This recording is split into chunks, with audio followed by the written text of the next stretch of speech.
Call of Duty Ghosts came out all the way back in 2013. It's been about 10 years now, and we're here in 2023, and I've decided to go back to Call of Duty Ghosts and see how it holds up on the PlayStation 3 here in the modern day. Is there still people playing it? Is it modded to all hell?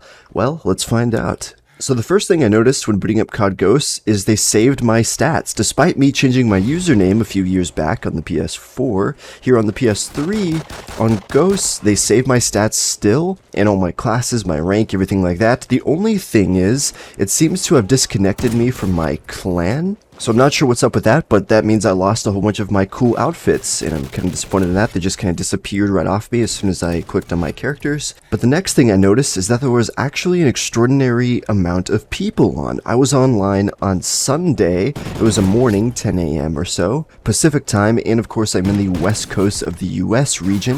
So there was actually a lot of different game modes active. There was about 10 people in Drop Zone, but I searched for about a minute. I just gave it a short search, and I couldn't find a match, so I backed out of it. There was people playing gun game, about 50 people. I was able to find a match almost right away, and that was the first match I actually hopped into, was a gun game, and I actually won that gun game, so that's pretty cool.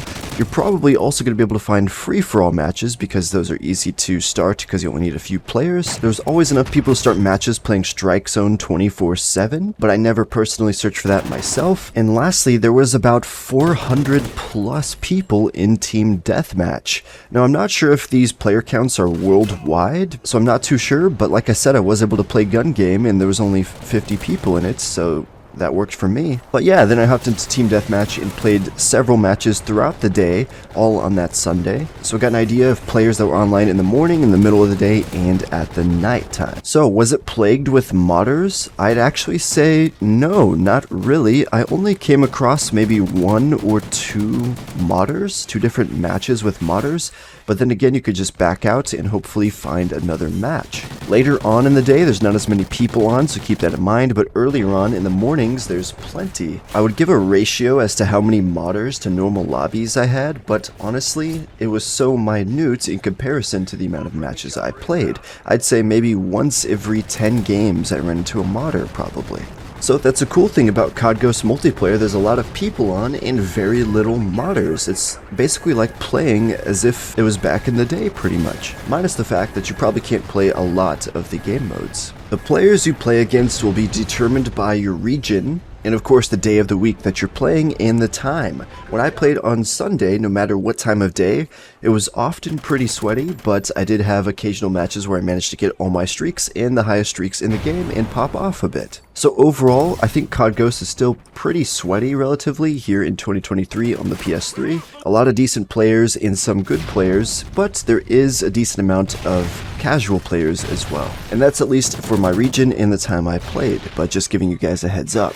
Now let's head over to Extinction and see how that's doing here in 2023. Now I don't have the DLC installed because then I wouldn't be able to find multiplayer matches, but when I tried to search for Point of Contact in the mornings, you could find matches a lot easier here in my region, of course, and then later in the day you could still find matches, and even late at night I would search for a match. It might take a minute or two, but I eventually found a full lobby of Point of Contact, so that's pretty cool. You can still play Point of Contact here in 2023. As for the rest of the DLC maps, I can't even view them in this game, so that's unfortunate unless I install them. But I'm sure if you make some friends or have some friends, you can bring people over who do have the DLCs to other maps. Overall, surprisingly, Call of Duty Ghosts is very playable here on the PS3 in 2023. It actually kind of surprised me because of how unpopular the game seems to be in public spaces online overall. I had fun returning to Ghosts, and Extinction I think is one of the best co-op modes of all time, outside of zombies of course. It was a bit frustrating at times, but overall I think I may return to COD Ghosts along with all these other COD games I've been playing the past few weeks. But nonetheless guys, I think that's going to be it. I think I'm going to stop here at COD Ghosts.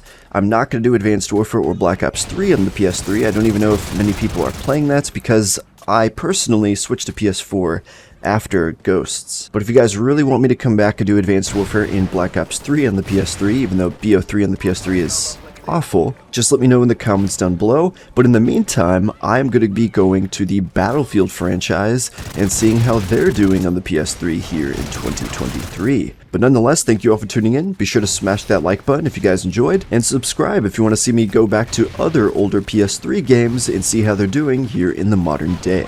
But until next time, peace out, guys.